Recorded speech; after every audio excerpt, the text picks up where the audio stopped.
नमस्कार, आप सभी का स्वागत है। मैं हूं निशा।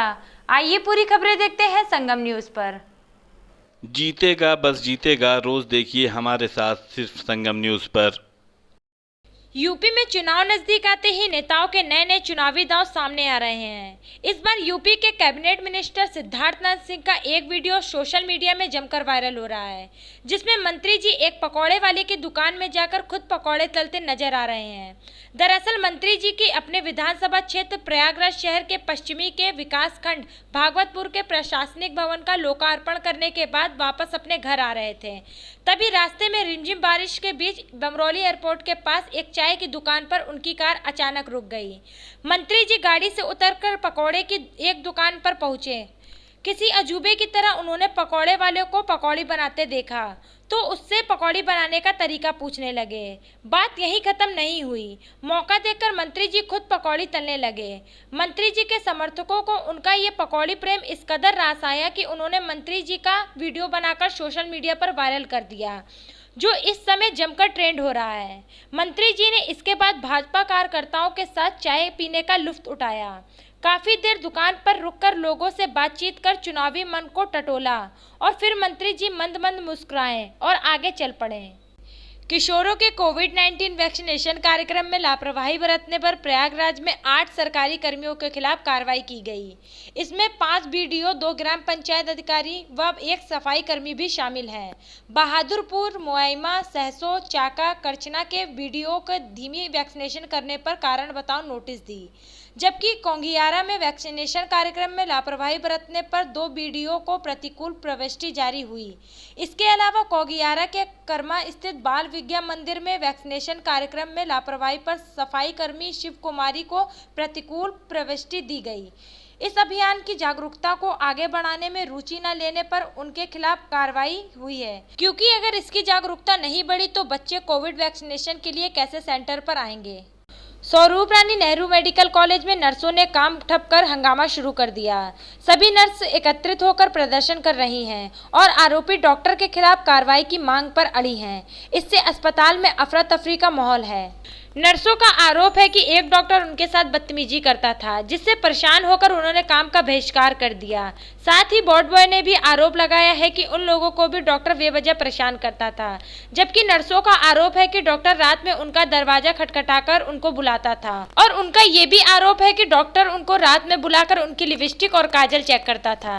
लाख समझाने के बाद भी नर्स और वार्ड बॉय काम पर लौटने को तैयार नहीं है और डॉक्टर पर कार्रवाई की मांग पर अड़े हैं। लोग इसलिए इकट्ठा हुए हैं कि आए दिन डॉक्टर मुकुल सिंह आते हैं वार्ड में, बदतमीजी करते हैं, पी करके आते हैं और सब सारे स्टाफों के साथ वो करते हैं। एक स्टाफ का नहीं है, सारे परमानेंट स्टाफ हो चाहे संविदा की स्टाफ हो, सबके साथ वो ऐसा करते हैं। चाहे वार्ड बॉय है चाहे स्वीपर, किसी के साथ अननेसेसरी मारते हैं, यूं ही मारते हैं, आए दिन मारते हैं। कहते क्या बस अननेसेसरी नाम पूछेंगे चाहे ऐसा कुछ भी बोल करके, ये नहीं है कि कोई मुद्दा लेकर के ऐसे ही मार डालते हैं। बदतमीजी बोलेंगे, कोने में आओ, स्टाफ को बुलाते हैं कोने में आओ। तो करते हैं, सबसे बदतमीजी से बात करते हैं। ड्रिंक करके आए थे, ड्रिंक नाम करके आए पूछते हैं, लिपस्टिक पाउडर देखते हैं, काजल देखते हैं। और क्या तुम क्या करने आई हो? तुम क्यों इस तरह सजती हो? स्टाफ को कोने में बुलाते हैं, आप इधर आइए, दरवाजा खटखटाएंगे रात में 2-3 बजे रात में। कोई राउंड का टाइम होता है 2-3 बजे रात में, तो दरवाजा खटखटाते हैं। कोई प्रॉब्लम है, मरीज को प्रॉब्लम है तो कंप्लेंट करें हमारे आगे अधिकारी तक बाहर। नहीं में नहीं रहेंगे। अगर मरीज का सुई नहीं लग रहा है, मरीज को कोई प्रॉब्लम हो तो हम स्टाफों से बताएं, लिखित कंप्लेंट करें हमारे एसआईसी को, हमारे प्रिंसिपल को। अगर नहीं निवारण होगा, वो हाथ मारने वाले कौन होते हैं? मारने का कोई अधिकार नहीं है किसी को भी। हाँ मारते हैं, बंदूक हमेशा उनके पास रहता है। हाँ बंदूक मर्डर करते हैं, इसका मतलब थोड़ी डर जाएंगे। यूपी में चुनाव के आचार संहिता लगने के ठीक पहले कानपुर में वैश्य समुदाय का एक बड़ा सम्मेलन आगाज संपन्न हो गया। यूपी के कैबिनेट मंत्री नंद गोपाल नंदी की तरफ से इस सम्मेलन का आयोजन किया गया था। इसमें चीफ गेस्ट के रूप में केंद्रीय मंत्री पीयूष गोयल मौजूद रहे। आगाज में बोलते हुए पीयूष गोयल ने कहा है कि व्यापारी इस देश की अर्थव्यवस्था की रीढ़ है और उन्हीं की वजह से देश में कोरोना की 150 करोड़ वैक्सीन लग सकी। निराला नगर मैदान में आयोजित आगाज 2022 22 एकता पर्व में पूरे प्रदेश से इकट्ठा हुए व्यापारियों के बीच उन्होंने कहा कि व्यापारियों की बदौलत ही सेंट्रल गवर्नमेंट आगे की भारत के निर्माण के लिए प्रतिबद्ध है। कोरोना में आप लोगों ने ही घर घर तक भोजन पहुंचाया, जिसकी वजह से कोई भी भूखा नहीं रह पाया। व्यापारियों ने जीएसटी और इनकम टैक्स में जो टैक्स भरा, उसकी वजह से आयुष्मान योजना में लोगों का इलाज हो रहा है। व्यापारी की वजह से ही देश में महिलाओं को गैस कनेक्शन मिले और शौचालय बने। बारिश के बीच अपने भाषण में उन्होंने कहा है कि उत्तर प्रदेश में उद्योग व्यापार जो तेजी से चल रहा है और राम मंदिर का निर्माण हो रहा है, वो प्रधानमंत्री नरेंद्र मोदी और प्रदेश के मुख्यमंत्री योगी आदित्यनाथ की वजह से है। हम इसी तरह आगे भी तेजी से विकास करेंगे। नरेंद्र मोदी प्रदेश में योगी आदित्यनाथ और आपके कानपुर के महापौर के नेतृत्व में, रवि यादव के नेतृत्व में यहाँ की कॉर्पोरेशन ट्रिपल इंजन प्रदेश को आगे बढ़ाएगी। कानपुर की समस्याओं को भी निर्यात खत्म करेगी और मैं समझता हूँ पूरे प्रदेश से जो आज ये आवाज पहुंची है, जो मोदी जी ने प्रयास किया, पूरे प्रदेश से व्यापारियों को एकत्रित किया, जो इन्होंने कठोर परिश्रम करके आज की सभा का आयोजन किया।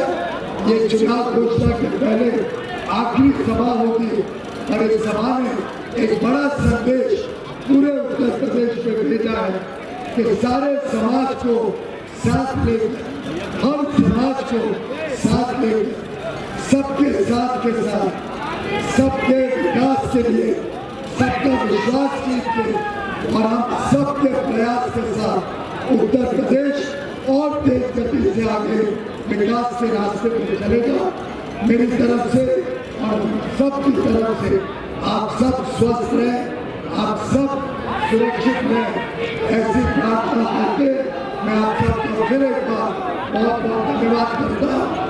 जय हिंद, भारत माता की, भारत माता की, जय श्री राम, जय जय श्री राम, हर हर हर हर, बहुत बहुत धन्यवाद। इलेक्शन कमीशन ने आज 5 राज्यों में चुनाव की घोषणा कर दी। कोविड को देखते हुए अगला विधानसभा चुनाव नए प्रोटोकॉल में होगा। यूपी समेत 5 राज्यों में चुनाव का ऐलान होते ही आचार संहिता लागू हो गई। यूपी में 403 विधानसभा समेत 5 प्रदेशों में 690 सीटों पर चुनाव होगा। Chief election commissioner Sushil Chandra ने कहा है कि कोविड सेफ इलेक्शन करना चुनाव आयोग का उद्देश्य है, जो एक चुनौतीपूर्ण कार्य है। इलेक्शन कमिश्नर ने बताया है कि इस बार 24 लाख से ज्यादा नए मतदाता मतदान करेंगे। उन्होंने कहा है कि उम्मीदवारों का अपना आपराधिक जानकारी देना जरूरी है।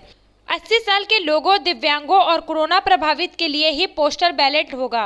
चुनाव आयुक्त ने बताया है कि उम्मीदवार अपना ऑनलाइन नामांकन सुविधा ऐप के जरिए करा सकते हैं। यूपी में 7 चरणों में चुनाव होगा। घर घर प्रचार के लिए अधिकतम 5 व्यक्ति ही जा सकेंगे। रात 8 बजे से सुबह 8 बजे तक कोई प्रचार नहीं होगा। तब तक कैंपेन कर्फ्यू रहेगा। रोड शो, यात्रा रैली नहीं होगी। उत्तर प्रदेश में पहले चरण में मतदान 10 फरवरी से शुरू होगा। सभी मतदान कर्मी कोरोना वॉरियर माने जाएंगे। सबको डबल वैक्सीनेशन और बूस्टर डोज लगाई जाएगी। संवेदनशील बूथों की ऑनलाइन निगरानी होगी। चुनाव आयुक्त ने कहा है कि चुनाव आयुक्त के दखल के बाद यूपी में वैक्सीनेशन तेज हुआ है, जो पहले कम था। उन्होंने ये भी बताया है कि कोविड को देखते वोटिंग का समय 1 घंटा बढ़ा दिया गया। 5 राज्यों में होने वाले इन चुनावों का नतीजा 10 मार्च को आएगा। जीतेगा बस जीतेगा, रोज देखिए हमारे साथ सिर्फ संगम न्यूज़ पर। आज खबरों में बस इतना ही। आप हमारे YouTube चैनल को लाइक कीजिए, सब्सक्राइब कीजिए और शेयर कीजिए और आप देखते रहिए संगम न्यूज़। नमस्कार।